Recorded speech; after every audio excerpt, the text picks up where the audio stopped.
ভাই কেউ যেন জুন মাস থেকে আগস্ট মাস পর্যন্ত না যেন দার্জিলিংয়ে ট্যুর করে, সবাইকে বলছি। কারণ আমরা জুন মাসের 18 তারিখে এসছি আর আমরা এখন ফিরবো আজকে। বাট আমরা যে ঠকেছি দার্জিলিংয়ে এসে, কোন তো ভিউ দেখতে পাইনি। 70% ভিউ আমরা দেখতে পাইনি, 30% দেখতে পেয়েছি, তাও 5 মিনিট 10 মিনিটের জন্য।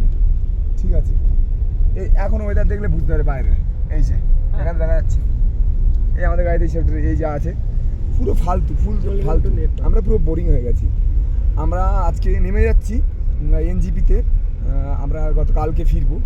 বাট আমার এই ভিডিও দেখে অন্তত যারা গালাগালি দেয় তাও ভালো, কিন্তু এই কথাটা অন্তত বাস্তব যে জুন মাস থেকে আগস্ট মাস পর্যন্ত আসা পুরো ফালতু, পুরো বেকার।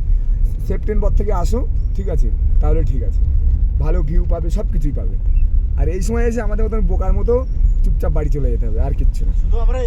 শুধু আমরা এসছি আমাদের বন্ধু বান্ধব মিলে, আর কিছু বন্ধু বান্ধবের ছুটি আছে, আর একজনের একটা ব্যবসা আছে। আজকে আমরা তো কুরবানি ঈদের পরে এসছি, তো ওর পোলট্রির দোকান আছে। ও বললো যে এই সময় গেলে আমরা তো একটু খালি পাবো, তো চল, হ্যাঁ ছাড় দেবে, তো ওই জন্য ছেড়ে দেবে।